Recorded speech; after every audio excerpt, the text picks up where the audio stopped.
د افغانستان د ملي ټلویزیون ډیرو قدرمنو لیدونکو او زما هیواد یا مې هنیمن د خبرونې مینوالو له ختیځ کونړ زما شوکت اعتمادي سلامونه او نیکې پیرزوینې ومنئ. هیله امید ده چې ټول به راته ښه اوسئ. د تیرې دوشنبې په شپه څه کم 12 بجې کونړ ولایت یوې سختې او زورورې زلزلې ولړزاوه. د کونړ ولایت د نورو سیمو په پرتله د نورګل ولسوالۍ مزار دره او د څوکۍ ولسوالۍ دیوګل دره هغه سیمې وي چې دغه شدید زلزلې ډېرې وځپلې. د زلزلې سره هممهاله د افغانستان اسلامي امارت مسؤلینو د ځمکې او هوا له لارې سیمې ته ژغورونکې ډلې واستولې تر څو په خاورو کې بند پاتې جسدونه او مړژواندي انسانان له خاورو راوباسي تر څو پر وخت یې د درملنې لپاره روغتونونو ته واستوي. موږ هم همدغې سیمې ته راغلي یو او د قربانیانو له یو شمېر کورنیو سره مو خبرې کړې دي. هیله ده چې تر پایه زموږ ملتیا وکړئ. کونړ د هیواد په ختیځ کې پروت هغه ولایت چې د روان 1404 لمریز کال د سمبولي یا وږي میاشتې په 10 نیټه یوې زورورې زلزلې ولړزاوه. د ځمکې پیژندنې یوې ادارې دغه زلزله چې د مرکز اسعد آباد په ګډون یې نورګل، څوکۍ، چپه دره، پیج دره او وټپور ولسوالیو یو شمېر سیمو کې درانه تلفات اړولي د ریختر په کچه 6 درجې ښودل شوي. د نورګل ولسوالۍ مزار دره او څوکۍ دیوګل دره هغه سیمې دي چې تر نورو هغو پکې خلکو ته مرګ ژوبله او مالي زیانونه ډېره اوښتي دي. په دغه سیمو کې سلګونه انسانانو ژوند له لاسه ورکړی، زرګونه نور هغه ټپیان شوي او زرګونه میندې او د استوګنې کورونه او کروندې له خاورو سره خاورې شوي دي. له دغې مرګونې زلزلې وروسته یادې سیمو ته د خلکو د ژغورنې، ټپیانو د لیږدونې او بیړنیو مرستو رسونې په موخه د اسلامي امارت مسؤلین او منصوبین، ولسي خلک، خیریه بنسټونه او د بشري مرستو رسونو د ادارې استازي ورسېدل او د هوا او ځمکې له لارې عملیات پیل شول. د څو پرله پسې ورځو او شپو ستړیاوو او د بریالیو عملیاتو پر مهال له نړېدلو مینو او خاورو سلګونه شهیدان راوویستل شول. زرګونه ټپیان د هوا او ځمکې له لارې کابل، ننګرهار او د کونړ ولایتي روغتونونو ته د درملنې لپاره ولېږدول شول. ډېرو عامو هیوادوالو پر وخت تر روغتونونو ځانونه ورسول او ټپیانو ته یې خپله وینه هدیه کړه. که څه هم د کونړ زلزله ځپلې سیمې تر ډېره لرې پرتې غرنۍ درې او بانډې دي او د خلکو ورتګ ورته ستونزمن و، خو بیا هم د ملي او دفاعي ځواکونو مېړانه او سرښندنه وه چې په خپل همت سره یې د ډېرو انسانانو ژوند وژغوره. د شهیدانو جسدونه یې له خاورو وویستل او ټپیان یې پر وخت تر روغتونونو ورسول. د یادې غمیزې قرباني شوي کورنۍ د هغې دردونکې شیبې کیسه کوي چې د کورنۍ غړي له لاسه ورکړل او دوی په ټپي حالت کې له خاورو وویستل شول. زما نوم دی عبدالکریم، د پلار نوم مې دی سمت خان، د ودیرو کلي د غازي آباد اوسېدونکی یم او 3 چته مې کور و او د چت په سر باندې ودو، په ټول فامیل دلته موږ ودو. د شپې 12 بجې وي او زلزله راغله. داسې زلزله وه چې ټکان مکان پکې نه و، یو دم زلزله شوله او بس کورونه یو دم لاړه. چې لاړ نو موږ چې پام وکړه لاندې پراته وو او زما دا لاس خپله مات و او نور بچي مې دلته ایسار وو او شپه وه څوک د راخلاصېدلو هم نه وو. نو بیا مو سورې ووالې ډېرې چغې مو ووالې دې پلا پلا، خو زه کسان یو 2-3 کسان را پیدا شو او دغه مریضان چې کومو زخمیان دا یې راجه کړه. 6 نفر پکې زخمیان وو او یوه مشره دغه مې وه لور مې وه هغه په شهادت ورسېده او هغه څه وس هم نه کېدله، همکاري نه کېدله، هغه لاندې خاورو نه لاندې ایساره وه. سورې ډېرې ووالې چې یا پلاره یا پلاره، خو بس نور څه وس زموږ نه کېدله او شپه وه. هغه هلته وفات شوله او دغه باقي دغه زخمیان چې کوم وو دغه زخمیان چې کوم وو دا همکاري را سره دی ولس ما خپله لاس مات وو، خو دغه د کلي کوم کسان مې راغله او دغه زخمیان را اوچت کړه او بس بیا چې سهار چې شو او رڼا لګېدله، خو ټوله شپه زلزله وه همداسې وه د سهاره پورې او بس د شنه اسمان لاندې ناست وو او دغه پټو ته وتي وو، نه سوری وه او نه د باران کوم دغه کېده او د لمر ته ناست وو او سهار زه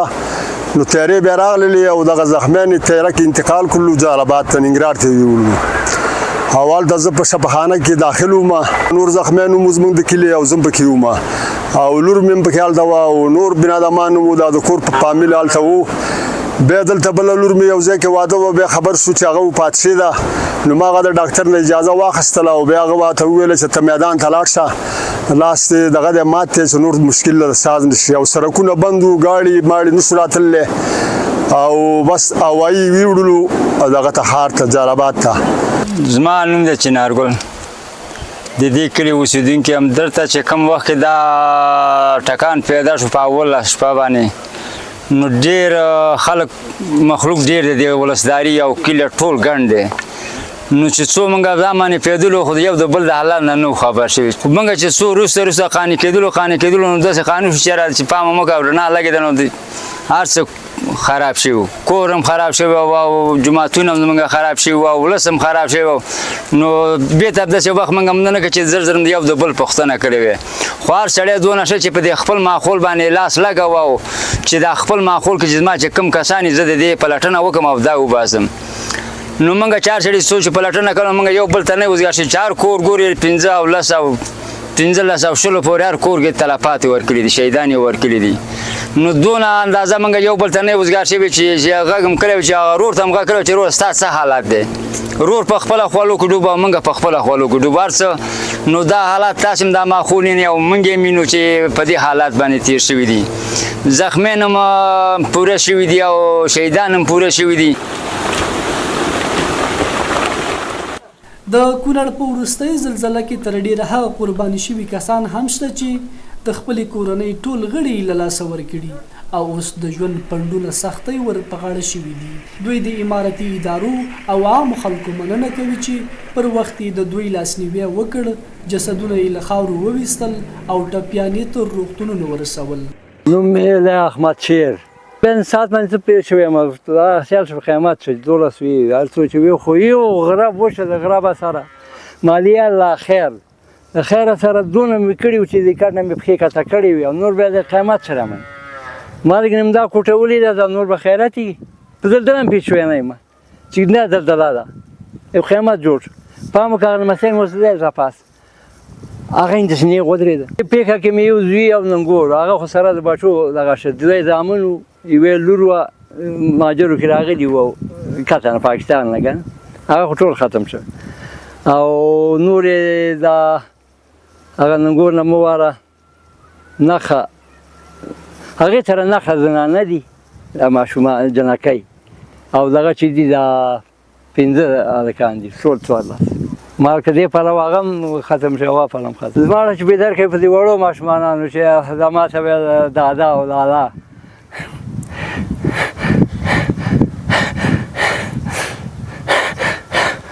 کشری زوی مې وبلدي وو هغه یوه لور وه او بل دلته بیا دادا ویله دغه نورو وړو په دغه باندې دغه شو نوم مې فریدالله دی قصه خو په دې طرز باندې ده چې شپه وه او یو ځل نه ټکان شو زلزله شوه دغه کوټه تاسې نه په دې کوټه کې زما یو ورور و یوه مې ورندار وه دوه مې ورېرونه د هغې جملې نه یو وراره مې شهید شو او دغه 3 کسه زخمیان لرو چې هغه اوس هم په ننګرهار کې بستر دي او دغه ورندار مې او دغه یو وراره مې یو مې ورور دغه زخمیان دي او دغه صحنهیونه یې په دې ځای کې پراته وو دغه بش پې پروت وو موږ چې رالو نو ولس او کلي دا همکاري وکړه چې موږ سره دغه خپل زخمیان او په دغه مړو کې مرستې را سره وکړل او په موقع باندې موږ ته راورسېدل او انتقال یې وکړو نو دومره به ووایم چې دې ترڅنګ زما د کورنۍ یعنې تره زامن دي 7 کسانو په دغه بانډه کې وو نو 7 کسان هغې مړه وو یو مې دغه وراره له 8 کسان شول او ډېر زخمیان هم لرو چې اوس هم په ننګرهار کې چغسری کې د څوکۍ په روغتون کې بستر دي دومره به وایم زلزلې په سار باندې زما د وراره په شمول باندې یعنې په خپلو لاسونو باندې موږ 95 شهیدان دفن کړل یعنې 94 کسان په دغه بانډه کې وو یو د زما وراره لکه 15 کسان په دغه یوه ورځ باندې موږ دفن کړل ډېره دردونکې پېښه ده الله دې بیا د دغسې پېښو او مصیبتونو نه موږ تاسې ټول په امن کړي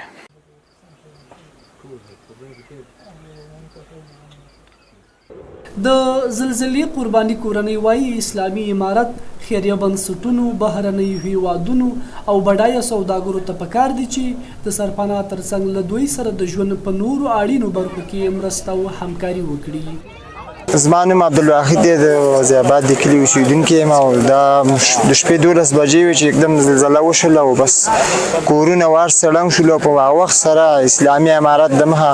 سره د شپې لارې بندې وې او ځان یې راورساو، پیدل هم راغله او ګاډو کې هم راغله او ځان یې راورساو او هوایي د مخه تیارې چې شوې هغه هم راورسېدل او موږ ته ډېر خوشحاله یو، موږ سره ډېر کومکونه وکړل او په وخت سره مرستې د موسسو والا هم راغله او ډاکټران هم راغله او ټولو من دا زخمیان یې ویستل او بس زخمیان یې ویوړل ځان سره او شهیدان یې راویستل، دا یې را سره دفن کړل او د اوسه پورې را سره دي او موږ ترې ډېر خوشحاله یو. بس د دې د الله دې تل دا لري. دا یو لویه غمیزه ده په مجموع کې چې ډېر مصیبت دیده او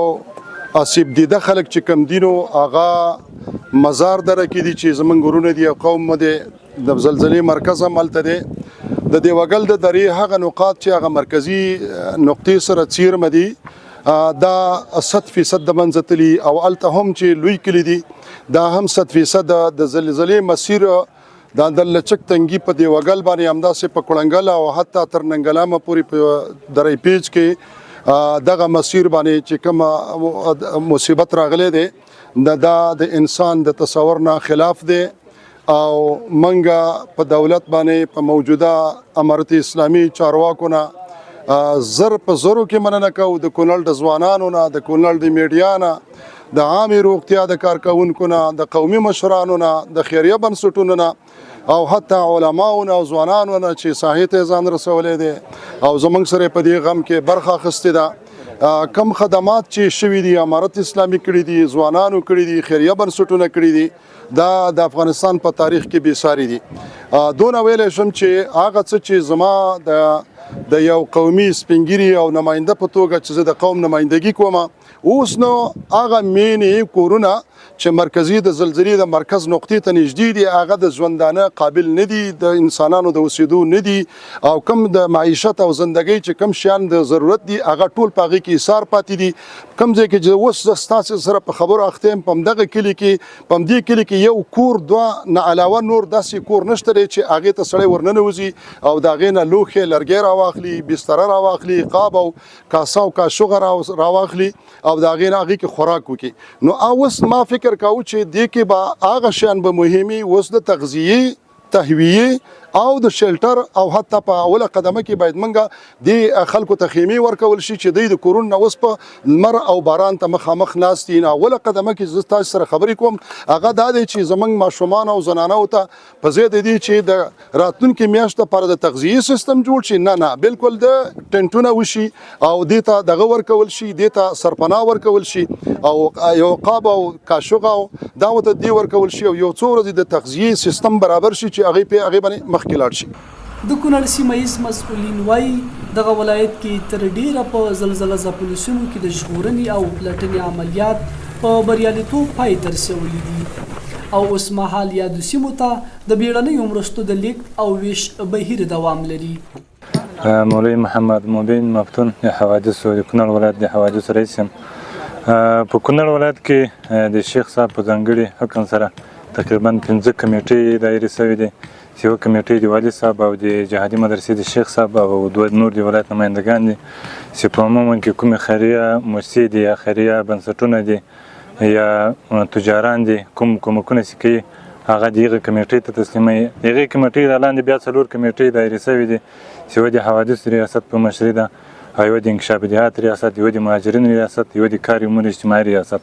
چې د حوادثو ریاست او د کار امور اجتماعي ریاست هغه په څوکۍ ولسوالۍ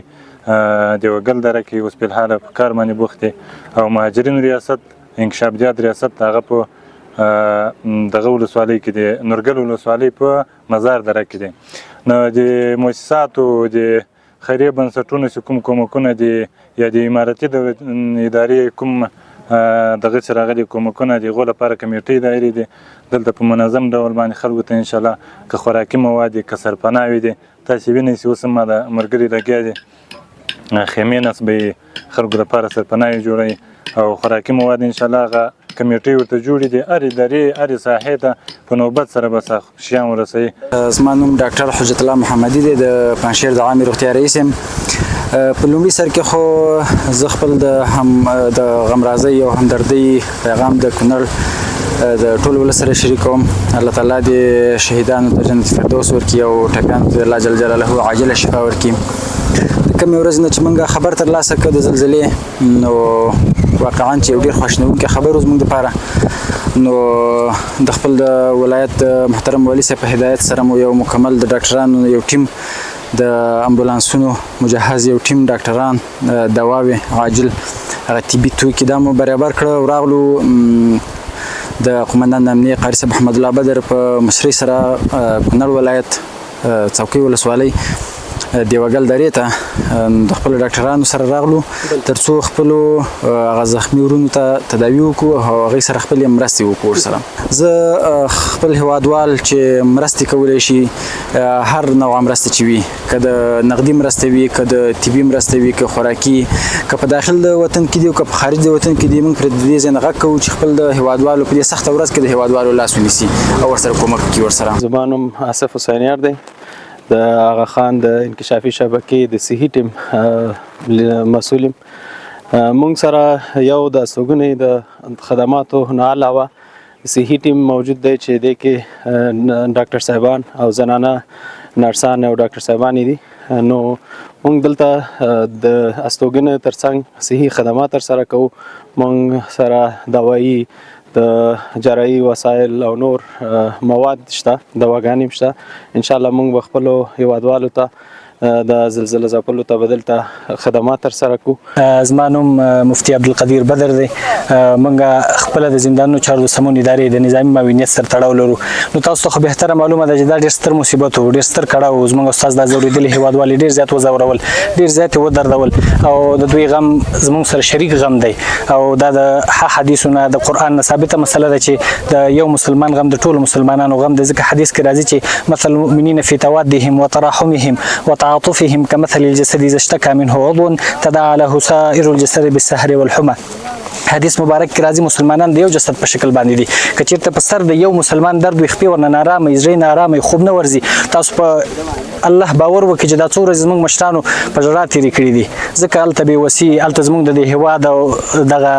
ځورېدلی حالت اقتصادي ستونزې او مشکلات بل طرف د زموږ د نظام ضعف وضعیت خو هغې سره سره بیا الحمدلله موږ د دې خپلو هېوادوالو په درد کې شریک سو او هغه خپل وس مطابقه څومره هم چې په وس باندې پوره وه هماغه مرستې مو وکړی سوې او راموړئ. دلته الحمدلله تاسو یې ګورئ موږ خپل طبي ټیمونه راوستي دي. ځای په ځای باندې مو ټولو کورونو ته او کلو ته ورغلو د هغوی د مریضانو درملنه مو وکړه. دلته مو ورته خوراکي توکي راوړي دي خیمې مو ورته راوړي دي چپړې مو ورته راوړي دي او هغه څه چې درملو ته اجل او اشد ضرورت و هغه هم انشاءالله د دوی چې څومره یعنې ضرورتونه وي څومره شیانو ته اوس وخت کې ضرورت و د ماحول او د دغه واقع موافق او مطابق هغه هم انشاءالله راوړي دي او آینده کې هم موږ د مرستو او کارونو ته چمتو یو. د دې هیوادوالو پر موږ باندې حق دی دا حق پر ځان باندې واجب ګڼو. د هیوادوالو برکت چې نن الحمدلله په ټول اسلامي په ټول هیواد کې اسلامي نظام حاکم دی امن حاکم دی. دا د دې هیوادوالو چې نن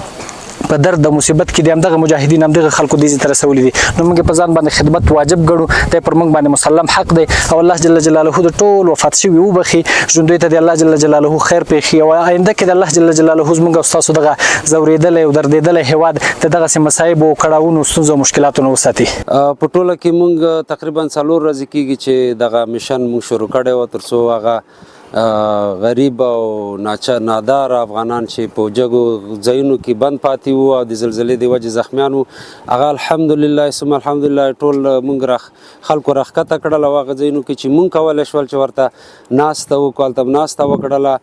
نو په زرګونو زخمیان تر اوسه پورې موږ د زلزلې ځای نه راوباسلي دي او ټول هم انتقال کړي دي جلال آباد ښار ته او اوس په روغتونونو کې دي او د ډېرو ژوند هم الله پاک د ژوند وژغورل شو. نو اوس موږ په اکمالاتي برخه کې د خلکو سره کومکونه کوو ځکه اکثره کورونه هلته وران شوي دي. نو موږ ورته ډوډۍ خیمې او خوراکي توکي پاخه ورته رسوو اوس په عاجله توګه. موجوده ناورین په دغه ورځو او شپو کې کومې لارې چې د ولسونو په مخ باندې بندې وي هغه کلو بانډو ته وي او که هغه مرکزي نقطو ته وي الحمدلله په مغاوله ورځ باندې اکثره لارې خلاصې شوي دي. بعضې لارې داسې لرو چې هغه امرجنسي یو وارې نه خلاصېږي، هغه د میاشتو کارونه غواړي، ډېرې زیاتې تخریب شوي دي. په هغې باندې هم الحمدلله کارونه شروع دي، مشینګري را روانه ده، رسېدلې ده. د ننګرهار فواید امیر ریاست هم مشینګري دلته کې وجود لري، هغه هم راغلې ده. په کرای باندې مو هم مشینونه نیولي په لاره دي څه. نو انشاءالله امید دی په قریب مستقبل کې دا ټول مشکلات ورحل شي انشاءالله. نو الحمدلله تر اوسه پورې زمونږ چې هغه سخته پروسه وه چې هغه د زخمیانو او د شهیدانو انتقال د یو ځای بل ځای نه هغه تقریبا زمونږ تکمیل شوې ده. اوس زمونږ پروسه چې کومه ده هغه دغه د موادو د خوراکي او غیر خوراکي موادو ساحو ته انتقال دی. د هغې د لا شفافیت لپاره موږ الحمدلله هلته کمیټې جوړې کړې دي چې په بالعموم 4 کمیټې دي. په هغې 4 کمیټو کې هغه 4 ونه په داخل کې دي، بیا یو مرکزي کمیټې ده هغه دلته ده. الحمدلله کار ډېر ښه په تنظیم روان دی او موږ د دغه مؤسساتو او د ټولو بنسټونو نه غواړو چې دغه مرستې نورې هم زموږ سره وکړي چې موږ د دغه غریب ولس لاسنیوی کړو. قدرمنو دوستانو، له کونړه د وروستۍ مرګونې او زړه بوږنوونکې زلزلې د تلفاتو، ویرانیو او اوښتو زیانونو په تړاو زموږ دا ځانګړې خپرونه همدومره وه. تر بیا ښې جاري.